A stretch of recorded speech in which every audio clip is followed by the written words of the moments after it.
Sejam todos bem-vindos à estreia da trilogia Pátria Educadora. Você está prestes a assistir a maior produção que já fizemos até aqui. E você precisa prestar muita atenção nessa introdução. Ela é fundamental para você saber o que está acontecendo. Milhões de crianças e jovens entregam mais de 15 anos das suas vidas para passar pelo sistema de ensino. E no final, mal conseguem ler e escrever. São considerados os piores alunos do mundo e somos condenados a viver em um país que não merece ser violento, pobre e atrasado. Pela profundidade do assunto e importância do tema, essa produção foi dividida em 3 filmes.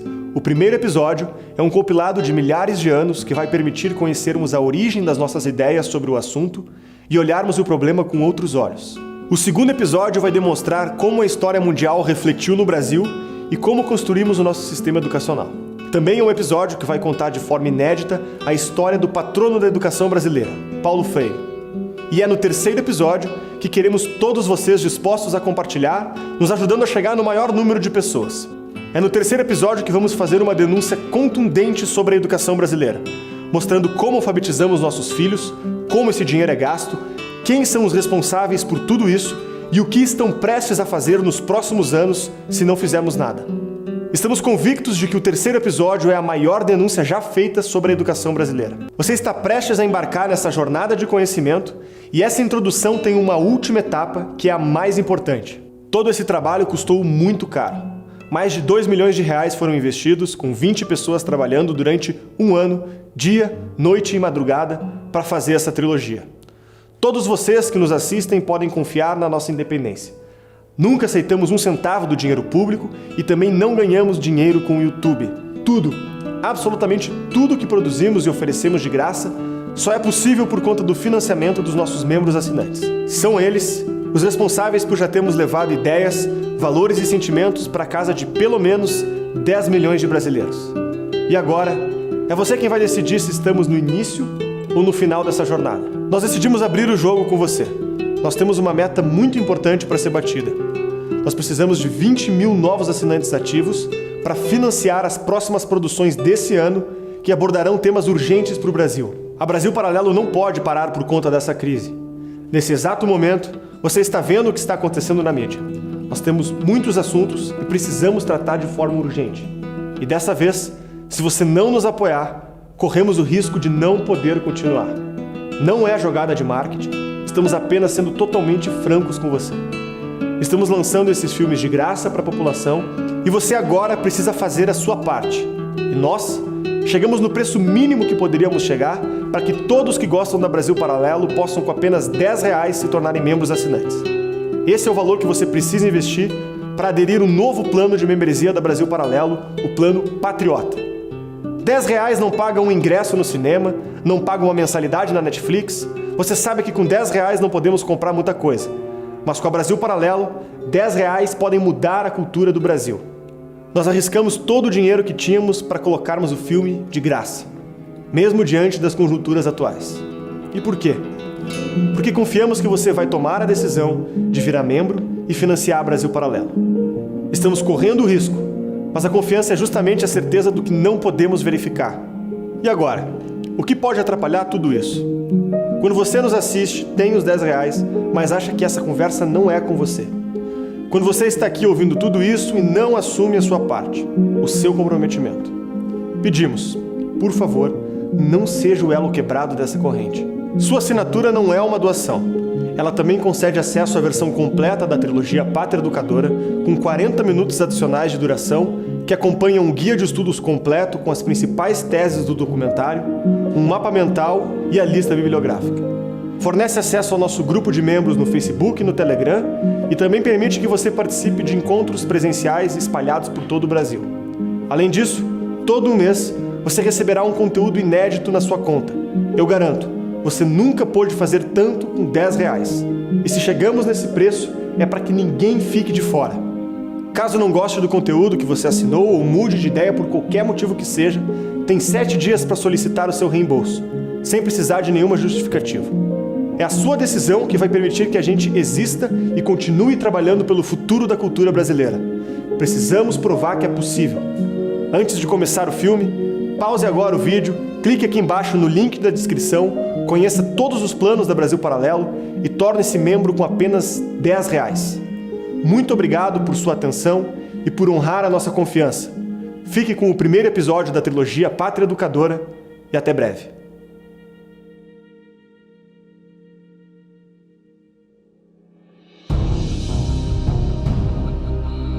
O sistema de avaliação educacional mais importante do mundo mostrou o Brasil estagnado há uma década entre os países com pior nível de aprendizado na educação básica. 4 em cada 10 estudantes brasileiros não conseguem aprender o básico, o mínimo. O Brasil aparece entre os países com o pior nível de aprendizado na educação básica. O Brasil não gasta pouco dinheiro com educação, gasta muito, gasta mais do que os países ricos. O Brasil também ficou bem abaixo da média, aqui no caso, atrás de todos os países avaliados na América do Sul. A mãe de um aluno da rede estadual de ensino denunciou uma doutrinação política ocorrida dentro da escola. Estudantes de universidades públicas de vários estados do Brasil denunciam perseguição ideológica. Gostaria agora de anunciar o novo lema do meu governo. Pátria Educadora. Pátria Educadora. Pátria Educadora. Pátria Educadora. Pátria Educadora. Pátria Educadora. Pátria Educadora. Pátria Educadora. Pátria Educadora. Pátria Educadora. Brasil, Pátria Educadora. Estamos dizendo que a educação será a prioridade das prioridades. Uma prática cidadã, um compromisso de ética e um sentimento republicano. A cartilha polêmica foi distribuída no IFRJ, um instituto de ensino médio. Aqui tem estudantes de até 13 anos de idade. Os investigadores entram no diretório de filosofia. Drogas são encontradas em bolsas e armários.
Não passarão!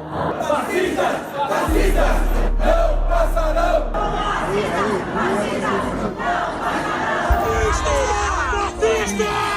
Fascista!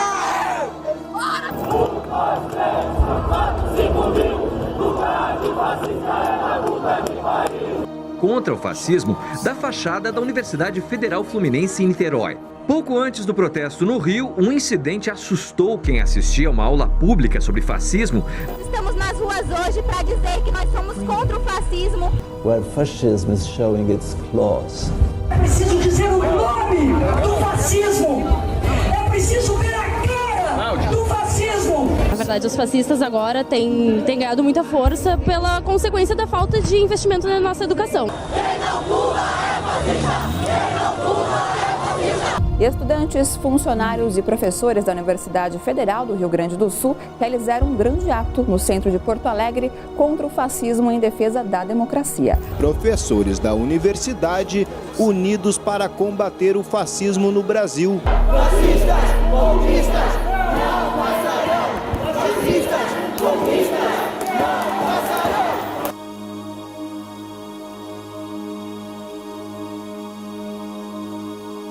Fascistas, fascistas, não passarão!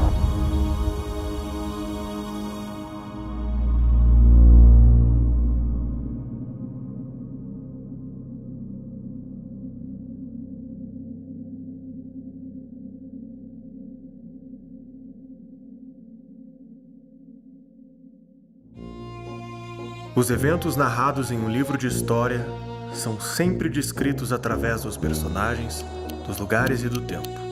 Mas o que às vezes parece faltar é o contexto, o como e o porquê desses eventos terem acontecido. Por muitas vezes, as leis e ideias que regem as nossas vidas têm origens que desconhecemos. A educação obrigatória é uma das ideias que surgiram em um tempo distante, mas que afeta a vida de quase toda a população mundial. O Brasil não é uma exceção. A ideia de educação obrigatória virou lei no país desde a Constituição de 1934, e de lá para cá foi sendo expandida. A Lei de Diretrizes e Bases da Educação estabelece que é dever do Estado garantir a educação básica, obrigatória e gratuita, dos 4 aos 17 anos de idade. A mesma lei garante que os pais têm a obrigação de matricular as crianças assim que completarem 4 anos de idade.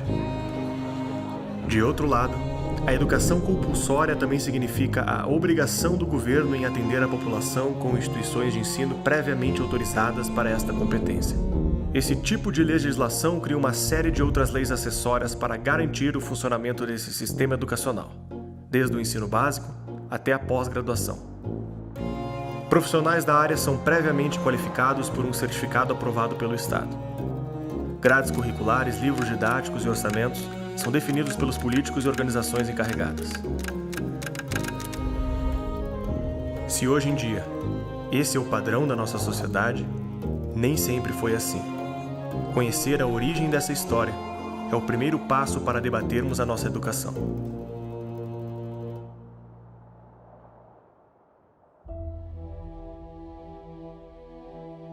Desde o início dos tempos, o homem se sente angustiado com as perguntas que parecem fundamentais para definir o significado da sua vida e dos seus objetivos.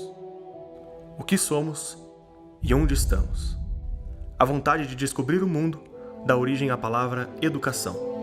Nascida na expressão latina ex dulcere, a palavra designa a jornada da nossa vida interior para a descoberta da realidade que nos cerca. Não há civilização conhecida que tenha deixado de tentar se educar, utilizando o conhecimento como motor de sua história, de seus sonhos, costumes e objetivos. Educar-se é a capacidade de herdar o conhecimento da humanidade e tentar levá-lo adiante. É uma complexa corrente onde, em cada elo, ajudamos a construir a visão de mundo que temos e a forma que entendemos a nossa própria vida. Nos tempos antigos, a educação nasceu para buscarmos o que é a verdade. Pense nessa pergunta e no impacto que a resposta dela pode ter. O certo e o errado, o bem e o mal, os valores, os objetivos e os costumes de um povo estão ancorados na compreensão que a civilização tem dessa pergunta. A Grécia Antiga forjou seu nome na história por desenvolver algumas das primeiras formas de perseguir a ideia de verdade. Foi no começo da filosofia que metodificamos o nosso desejo de conhecer. Criamos as primeiras escolas, onde aqueles que eram tidos como os grandes sábios guiavam seus alunos para serem capazes de perseguir essa ousada ideia: reconhecer a verdade. Se você pegar na Grécia Antiga, boa parte dos aristocratas preferia confiar a educação da criança aos cuidados de um tutor. É onde havia justamente um tutor que você reconhecia como uma pessoa sábia, ou como uma pessoa que tinha conhecimentos especiais. Então você vê o exemplo de Alexandre Magno, né? Seu pai podia colocar ele numa escola e podia contratar alguém. Ele preferia escolher o Aristóteles para ser o tutor. E provou ser muito acertada essa escolha. A filosofia, os pré-socráticos chamados, né, eles estavam muito apoiados pois em mitos havia uma coisa muito mais supersticiosa, então havia um certo desprezo pela realidade e pela racionalidade. Então, de fato, chegam os grandes Sócrates, Platão, Aristóteles, que percebem que é possível, sim, pela nossa própria natureza, captar a verdade pela observação, que por trás, depois de uma maçã que cai, tem algum causador por isso. Então, através dos princípios da causalidade, o princípio da não contradição e através desses princípios filosóficos, as pessoas começam a construir umas bases em que chegam, com certeza, a um primeiro princípio, a um primeiro movimento. É aí que começa a ciência. A ciência é a busca da verdade pelas causas. Eu não falei para vocês que a atividade contemplativa é o ápice da humanidade? O que é atividade contemplativa? É atividade racional, é atividade de olhar para as coisas e desvendar as causas nas coisas, de buscar a teoria. Teoria em grego é visão, é buscar ver aquilo que está por trás das coisas. Por Aristóteles, nós amamos a perfeição e Deus é o exemplo de perfeição, Deus é o exemplo de vida racional plena. Então nós, por amar a Deus, nos dirigimos a Deus e nos aperfeiçoamos, nos aproximando da vida que Ele tem. Essa educação que a gente diz assim, não, eu tenho que estudar porque eu quero ser médico, advogado, administrador, psiquiatra, psicólogo, não sei o quê. Não, isso aí já é uma coisa bastante nova, né? As ciências e as artes, elas começam a se desenvolver desde a antiguidade porque aquilo era necessário para formar uma pessoa livre. E essa visão de liberdade é a função principal da educação desde a Grécia Antiga.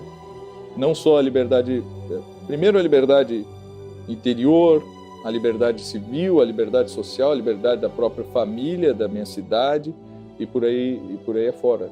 O uso da razão para descobrir o mundo foi a herança da Grécia Antiga para as nossas vidas. Do outro lado do mapa, uma civilização perseguiu objetivos semelhantes de outra forma. No lugar onde hoje abriga Israel, foi inaugurada uma diferente interpretação de como investigar a verdade que nos acompanha até os dias de hoje. Foi com o profeta Abraão que a primeira civilização com a crença em um único Deus foi construída. A verdade chegava ao povo através do profeta, que a recebia direto de Deus e desfrutava da confiança de seu povo para comunicá-la.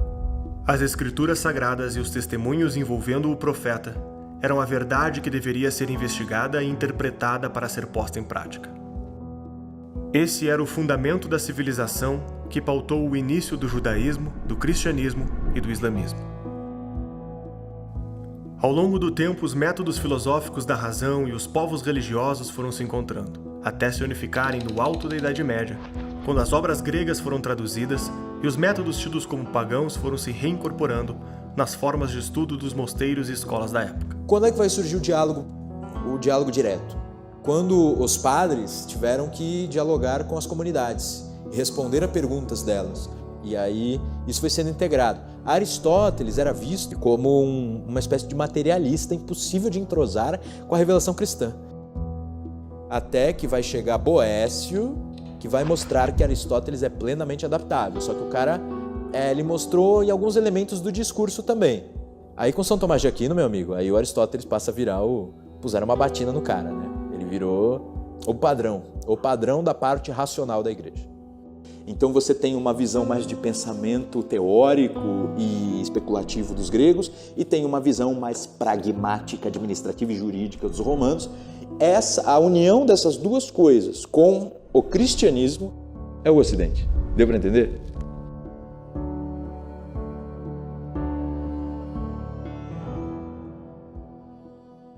A busca pela verdade passou a ser o uso dos meios racionais para alcançar a melhor prática da vida boa anunciada pelo profeta. Foi nessa união que os métodos didáticos conhecidos como artes liberais foram desenvolvidos, um grupo de disciplinas para fornecer liberdade intelectual e espiritual para os indivíduos. As disciplinas eram divididas em 3 inferiores e 4 superiores. As inferiores eram gramática, para codificarmos o mundo que percebemos e comunicá-lo, dialética, para comparar as diferentes percepções e evoluir na busca pela verdade, e retórica, para expressarmos as nossas percepções e conclusões de forma persuasiva. As disciplinas superiores eram a arte de utilizar esse conhecimento nos aspectos externos ao homem, aritmética para quantificarmos o mundo que conhecemos, geometria para colocarmos as quantidades no espaço, a música para encaixar os números no tempo e a astronomia para compreender a influência dos astros no espaço. Essa era a base lecionada nas instituições de ensino ocidentais que desenvolveram a civilização ao longo de um milênio inteiro, até o período cultural que costumamos dar o nome de Renascença.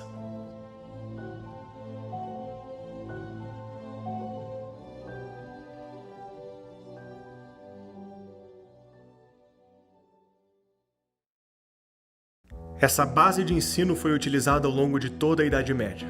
As instituições educacionais eram majoritariamente guiadas pela Igreja, diferente do ensino para o trabalho, que era guiado por mestres artesãos que ensinavam seus discípulos as técnicas de produção. Até aqui a educação não era universalizada e muito da vida de estudos era entendido como desnecessário para a maioria dos homens. É com Martinho Lutero que essa ideia mudaria para sempre. Pregadas na porta do castelo de Wittenberg, as 95 teses propostas por Martinho Lutero desafiavam a Igreja Católica Romana. Suas teses propunham uma discussão acadêmica sobre a autoridade do Papa e a venda de indulgências por membros da Igreja. Os Estados-nação que conhecemos hoje ainda não existiam, e a Europa era formada por centenas de pequenos reinos, ducados, principados e condados. E estes faziam parte de impérios maiores que se aglomeravam no guarda-chuva cultural da Igreja Católica Romana. O único fio condutor e a unção de tudo isso era dado pela Igreja Católica. Era a única coisa que juntava todos esses povos diversos e que ungia os proprietários de terra, que eram os duques e os príncipes. Qual era a contraposição? Você, como família reinante, você fazia um dote também para a igreja. Você tinha que doar um filho para a igreja, ou fazer dotes materiais, ou também jurar proteção em situações de guerra, obedecer também uma série de normas e bulas que vinham do Papa. Então você tinha uma troca ali. Caso contrário, ele estabelecia que, muito bem, olha, você resolveu se revoltar contra a igreja, você não está ungido pela igreja de ser o duque da sua região.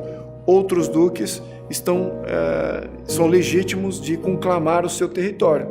Então defenda-se se você puder. Para disseminar suas ideias, Lutero traduz a Bíblia para o alemão falado pelo povo e se utiliza de um invento recente que estava mudando a história, a prensa de Gutenberg. Considerado o invento mais importante do segundo milênio, a prensa permitia a impressão de livros que antes só podiam ser copiados à mão.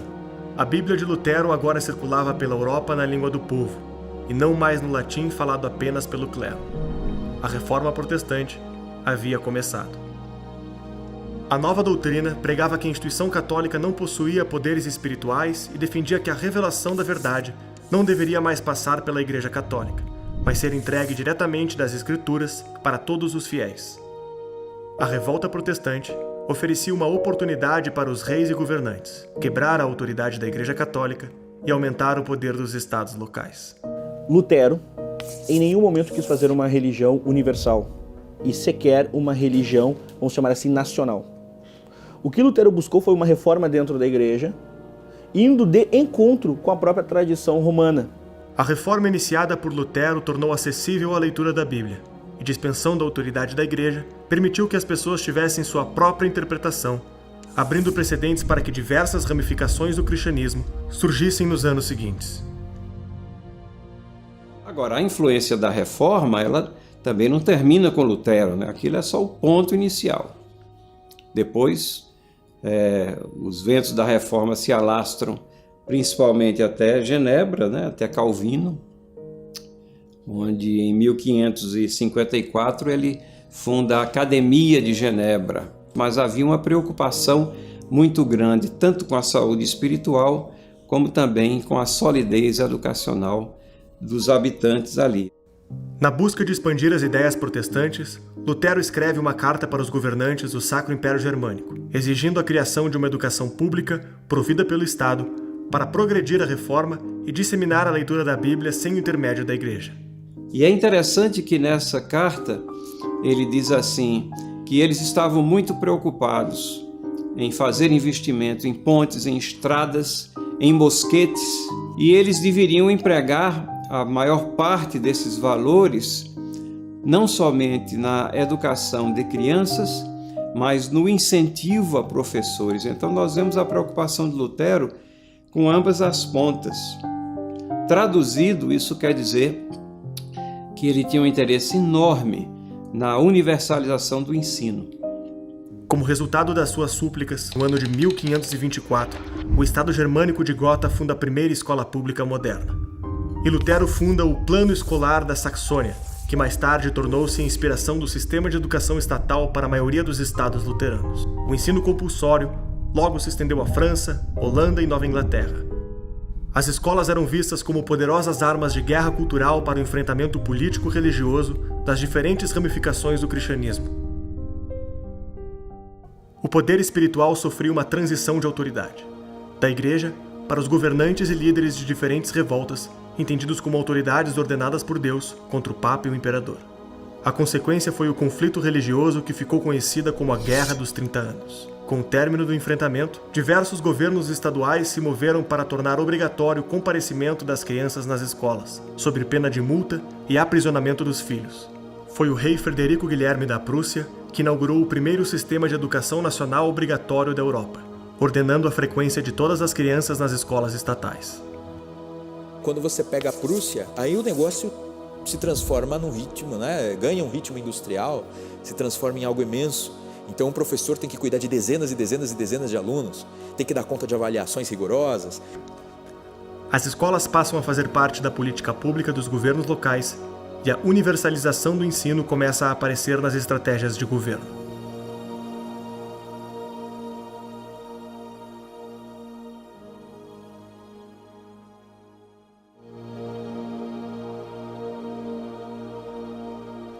As escolas começavam a ser submetidas aos governos locais, mas os objetivos e métodos continuavam semelhantes aos anteriores. A vida intelectual buscava a verdade, e essa verdade eram as Escrituras Sagradas. É apenas no século XVI que esse cenário começa a mudar. As descobertas de Newton, Copérnico e Galileu costumam ser apontadas como a linha que divide a Idade Média da modernidade. Os três astrônomos descobriram leis gerais da física, demonstrando o funcionamento da gravidade e do heliocentrismo. O universo proposto pelo filósofo grego Aristóteles, onde tudo era ordenado e cada coisa tinha o seu lugar, também foi posto em xeque. Esses debates tiveram um profundo impacto na educação daquele tempo, fazendo o homem sentir-se protagonista de uma trama que buscava decodificar o mundo e a vida. A época ganhou o nome de humanismo, pela diminuição gradual do foco em Deus e pelo uso do próprio homem como medida dessa investigação. Se o universo não era ordenado e as pessoas não tinham o seu lugar pré-determinado, qual poderia ser o nosso lugar na vida? Se havia leis da física capazes de descrever o mundo, quais poderiam ser as leis dos homens e da sociedade? Essa pergunta norteava o espírito investigativo daquela época, que ia ficando cada vez mais sério e provocativo, até questionar o papel dos reis, dos padres, da religião e da sociedade. O apogeu foi em 1789, quando esses questionamentos fundaram o Iluminismo francês e culminaram na Revolução Francesa. O principal líder intelectual do período foi Jean-Jacques Rousseau, filósofo que questionava os costumes da nova classe de comerciantes em ascensão na França, chamada de burguesia. Para Rousseau, a educação clássica nos fez desenvolvermos um discurso moralizante e artificial, infinitamente mais exigente do que a moral que conseguimos de fato praticar no dia a dia. Como resultado, era criado um estado de cinismo e falsidade social, onde todos fingiam ter uma conduta moral que não tinham e ainda a cobravam dos outros. Isso o leva a crer que vivemos em uma sociedade falsa, moralista e apodrecida por discursos artificiais que pouco têm a ver com a vida humana. Tudo isso era perpetuado pela escola, onde os professores incutiam nas crianças padrões morais que a própria sociedade adulta não seguia, obrigando-as a serem falsas para se adequarem ao mundo. Daí a famosa frase: o homem nasce bom e a sociedade o corrompe.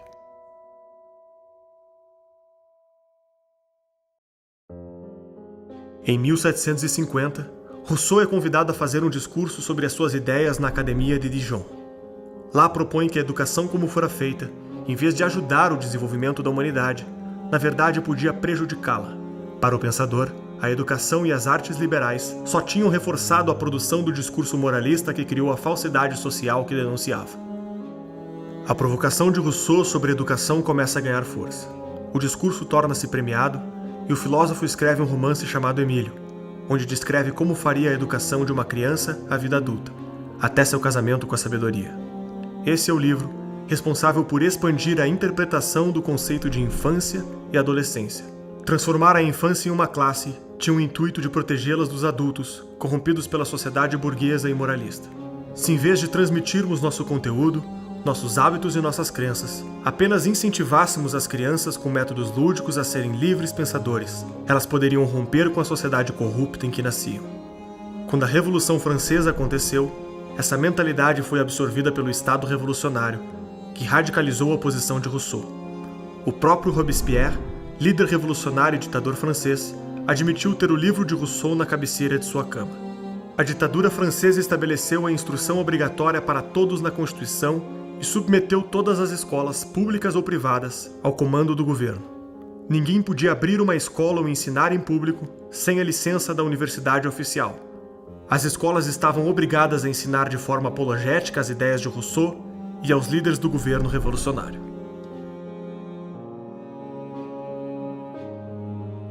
Mas, obviamente, a gente viu depois pela própria história que as ideias acabam se tornando um tiro no pé, como foi, né? A Revolução acabou mostrando que ali não havia muita liberdade, igualdade e fraternidade, justamente o contrário, né? A Revolução Francesa, ela é uma espécie assim de abuso da liberdade.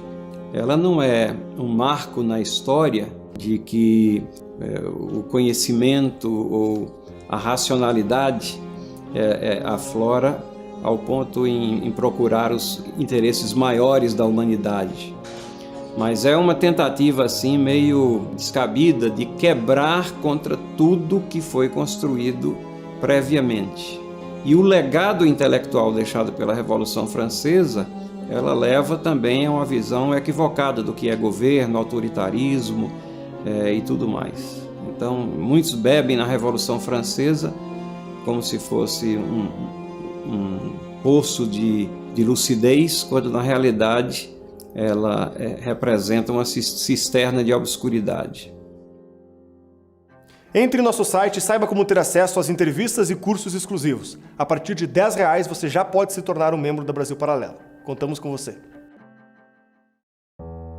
Com a educação delegada para as escolas e as escolas delegadas para o governo, os objetivos educacionais estavam sofrendo uma transformação. As universidades estavam cada vez mais na mão do Estado. O progresso e o desenvolvimento da ciência moderna ganhavam espaço. A modernidade tinha inaugurado a relativização do conhecimento e dos sentidos. As descobertas nas ciências naturais levaram diversos pensadores a questionarem se o mundo que eles conheciam era mesmo como enxergavam. O tamanho do Sol, a distância dos astros no espaço e a invisibilidade dos átomos que constituem o mundo. Todas essas descobertas provocavam o conhecimento do ser humano. Será que nossos sentidos e percepções dão conta da tarefa de saber o que é verdade? René Descartes chegou a afirmar que a dúvida era a única substância pensante que podíamos confiar. Todo o resto, sentidos e percepções, poderiam nos enganar. David Hume disse que não temos nenhuma evidência de que há um eu pensante e que tudo seria matéria de fé. Toda essa herança de pensamento vai causar profunda impressão no filósofo Immanuel Kant. Kant viu um paradoxo entre estudar as descobertas da física de Newton e afirmar que o conhecimento racional é impossível. Se Hume tem razão, como é possível a física de Newton? Se uma coisa é impossível, como ela aconteceu? Kant tinha a teoria de que tudo o que nós conhecemos é, de certo modo, uma projeção da nossa estrutura cognitiva. Hoje diríamos do nosso cérebro, né? Então, nós temos certos esquemas inatos que delimitam tudo que nós podemos conhecer. Então, como, segundo ele, nós só podemos conhecer aquilo que é comproporcional à nossa estrutura de conhecimento, então nós não conhecemos as coisas em si mesmas, mas apenas os aspectos mais aparentes que elas nos revelam e que são comproporcionais ao nosso esquema, à nossa esquemática cognitiva, por assim dizer. Tá certo? Então, tudo o que nós podemos ter certeza é que nós estamos percebendo a mesma coisa que outros estão percebendo, mas nós não sabemos se todos juntos estamos enganados. Então é o fenômeno, que é o fato que ele chamava da coisa em si. Nós não conhecemos a coisa em si, mas conhecemos apenas a sua aparência fenomênica.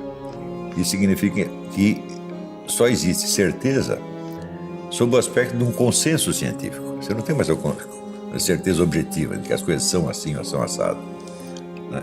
E daí surge a escola que se chama positivismo e que tem várias versões. O positivismo não é uma escola de pensamento, é 20 escolas, mas todas mais ou menos inspiradas nessa ideia. Esse pensamento vai gradativamente penetrando a mentalidade moderna, com o crescimento do relativismo e a diminuição gradual da crença em verdades absolutas. Os homens e a descoberta da realidade estavam separados por uma nova classe. A opinião da maioria dos cientistas seria a opinião da ciência e, portanto, a verdade científica que deveria ser aceita por todos.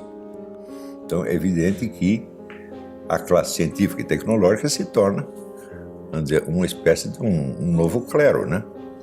Que é a detentora absoluta dos critérios de verdade e erro.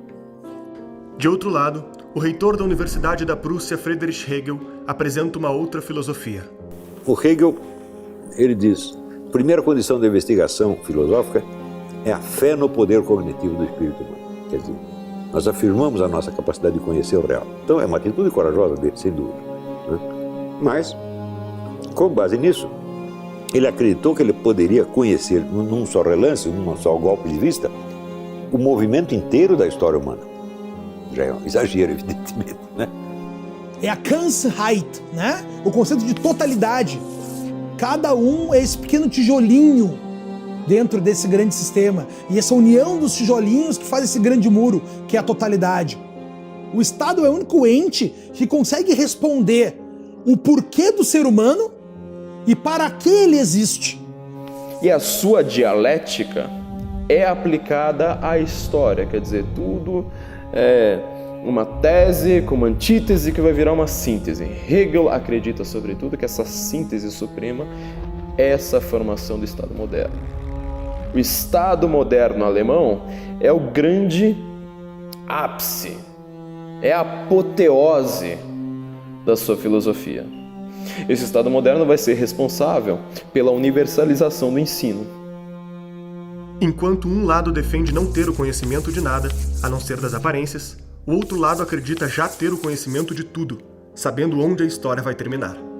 Entre a tradição de Kant e Hegel, ficamos entre duas formas de conhecer o mundo.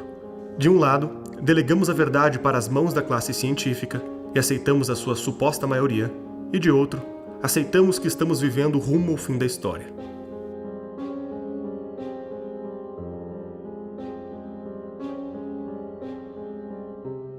O Estado alemão começa a usar fundos públicos para financiar diversas teses de mestrado e doutorado sobre a filosofia de Hegel.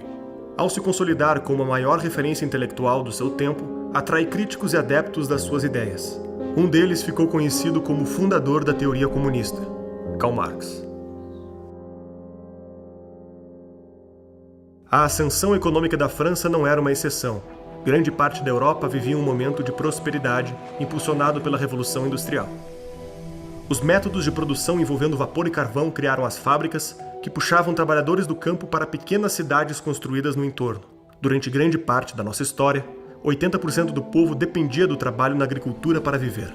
Em 1850, esse número caiu para 25%. Agora as pessoas tinham que sair de suas casas para ir trabalhar no interior das fábricas. A necessidade de deixar os filhos em algum lugar enquanto trabalhavam ficava cada vez maior.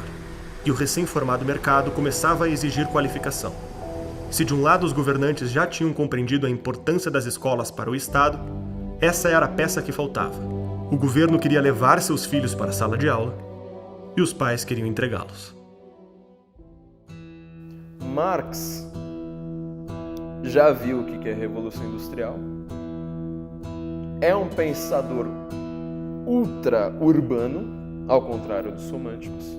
Ele só enxerga as grandes cidades, as fábricas crescendo, a pobreza ali no Vale do Ruhr, o carvão, a degradação ambiental, assim por diante, as mulheres que têm que ir para a fábrica e colocar os seus filhos para trabalhar, e assim por diante.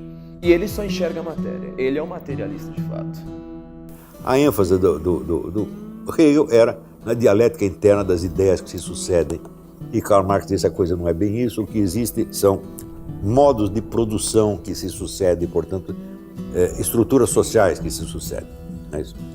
Tem a comunidade primitiva, depois tem o escravismo, depois tem o feudalismo, depois tem o capitalismo, depois tem o socialismo. E o socialismo fecha, né, fecha o percurso. E ele vai dizer, o capitalismo é um desenvolvimento do feudalismo. Entre o feudalismo e o capitalismo, Marx prefere o capitalismo. Só que ele acha que essas relações de poder do capitalismo, mais-valia, luta de classes, assim por diante, alienação, assim que a massa deixar de ser alienada pela ideologia capitalista, ela automaticamente, naturalmente, inevitavelmente criará a revolução que vai acabar matando os patrões. R$10 não paga um ingresso no cinema, R$10 não paga uma mensalidade do Netflix. Mas na Brasil Paralelo, com R$10 você pode mudar a cultura do Brasil. Contamos com você. O século XX entrou para a história como um período de guerra entre grandes ideologias. As principais ideias do período são produtos da Revolução Francesa, gestadas dentro do lema liberdade, igualdade e fraternidade. A liberdade foi representada pelo liberalismo moderno, responsável por novos direitos civis e políticos em favorecimento do mercado ascendente. A igualdade teve seu fruto no socialismo, que ambicionava estender a revolução ao campo econômico, exterminando a diferença entre as classes oprimidas e opressoras. E a fraternidade transformou-se no fascismo, o sonho de um novo elo social que unificasse o território, a língua e o povo numa identidade nacional regida pelo Estado. Essas três ideologias enxergaram o aparato estatal das escolas como veículo de seu fortalecimento. O liberalismo cria mão de obra e desenvolvimento. O socialismo, a desalienação das massas e o engajamento no movimento revolucionário. E o fascismo, fortalecer a unidade nacional por meio da subordinação aos grandes líderes. Em primeiro lugar, a gente precisa distinguir o que é o fascismo enquanto regime político, enquanto prática política, do que é o fascismo enquanto discurso ideológico. Se você pegar assim, o discurso ideológico fascista, o grande livro sobre o discurso ideológico fascista é o do historiador israelense Zeev Sternhell. Ele escreveu um livro sobre o fascismo francês, o livro chama-se Nem Direita Nem Esquerda, o fascismo francês. Então, só para você ver como a coisa é meio complicada, né? Então, ele estuda o fascismo não como regime, mas apenas como discurso ideológico. Então, enquanto discurso ideológico, o fascismo aparece numa corrente que nós podemos dizer que é anti-iluminista, uma corrente um pouco romantista, anti-iluminista. Remonta, então, ao começo do século XIX, prezando, então, as identidades nacionais, as tradições nacionais, as línguas nacionais, etc. Começou assim o negócio, tá certo? Mas o que isso tem a ver com o regime fascista? Absolutamente nada. Porque o regime fascista, ele não surge desta fonte ideológica. Ele surge, como eu já disse, de uma cisão dentro do movimento revolucionário, né? Onde vários teóricos fascistas, que depois ficaram famosos como teóricos fascistas, como Enrico Corradini, levantaram o problema de se a classe social proletária podia ser o agente da Revolução Mundial. E chegaram à conclusão de que ela não podia. Por quê? Porque não existe proletário mundial, só existe proletário nacional. Quer dizer, a condição do proletário é definida pela condição econômica nacional. E se o sujeito proletário sai de um país, ele não vai ser necessariamente um proletário no vizinho, ele vai ser um lumpenproletário, vai chegar lá como mendigo. Para ele conseguir se encaixar no proletariado de uma outra nação é um osso, né? Então, não há uma identidade internacional do proletariado, só a identidade nacional. Então, eles diziam que o agente da revolução não é a classe social, mas a nação. Então, a luta não é entre proletários e burgueses, mas entre nações proletárias e nações burguesas. Ora, quem assumiu essa postura foi o movimento comunista. A partir do fim da Segunda Guerra, todo o movimento terceiro-mundista criado por Stalin usou exatamente esse discurso. São as nações pobres contra as nações ricas.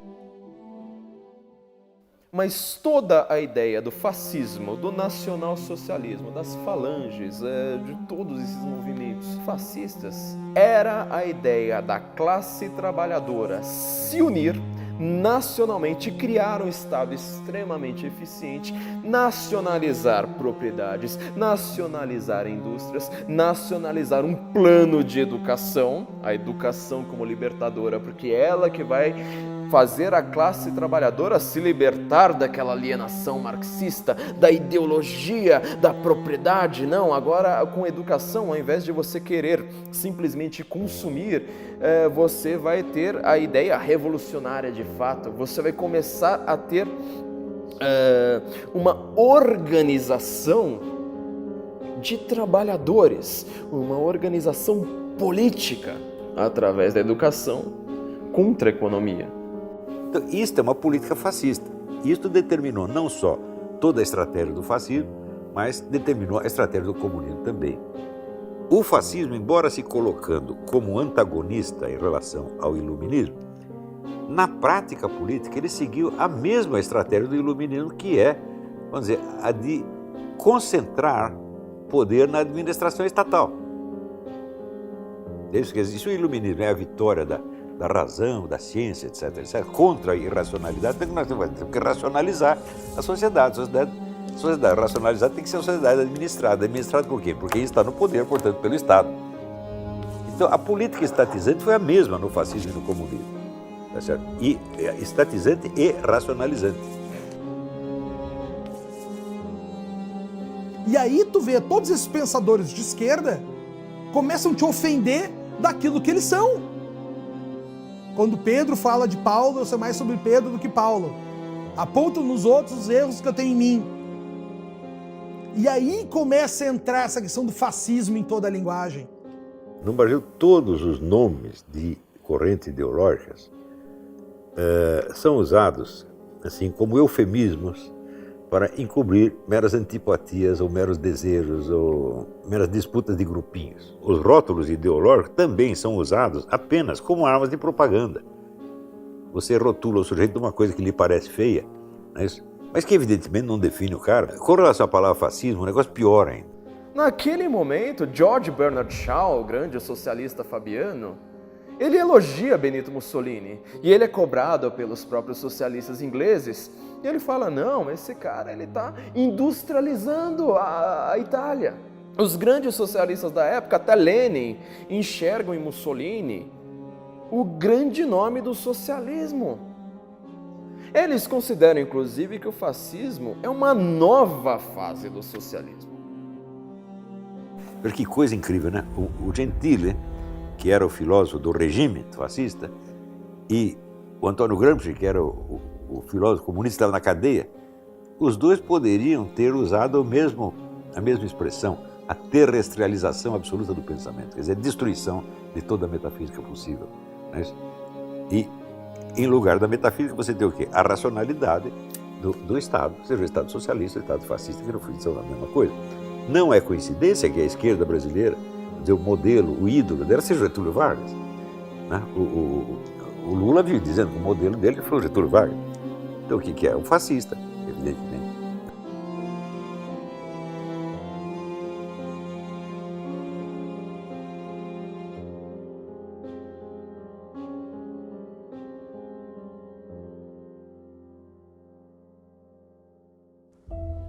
Cinco 5.000 anos fazendo a mesma pergunta. Quem somos e o que devemos fazer? Encontrar essa resposta sempre foi o nosso objetivo.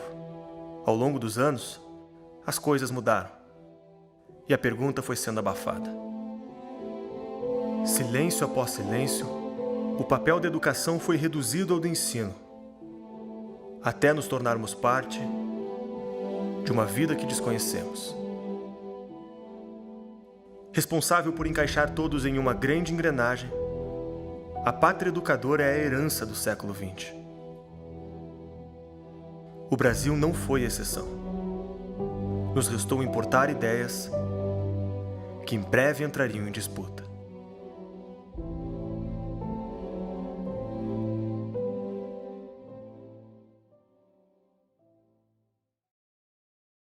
Espero que você tenha gostado do filme. E não esqueça de assistir o segundo episódio, Pelas Barbas do Profeta. Lembrando, Assista a versão completa e livre de propaganda com mais de 40 minutos de conteúdo extra. Basta se tornar um membro patriota da Brasil Paralelo. Para produzir a série que você está assistindo agora, foi necessário investir mais de R$2 milhões, o trabalho árduo de mais de 20 pessoas durante um ano. Você assistiu de graça porque queremos chegar no maior número de pessoas possível. E temos a confiança de que uma pessoa como você, que assistiu o conteúdo até o final, está consciente do assunto e pode investir em cultura. Nós contamos e precisamos de você. Clique no link da descrição desse vídeo e conheça os planos da Brasil Paralelo. Torne-se membro a partir de R$10 e tenha acesso ao nosso conteúdo exclusivo. Até breve.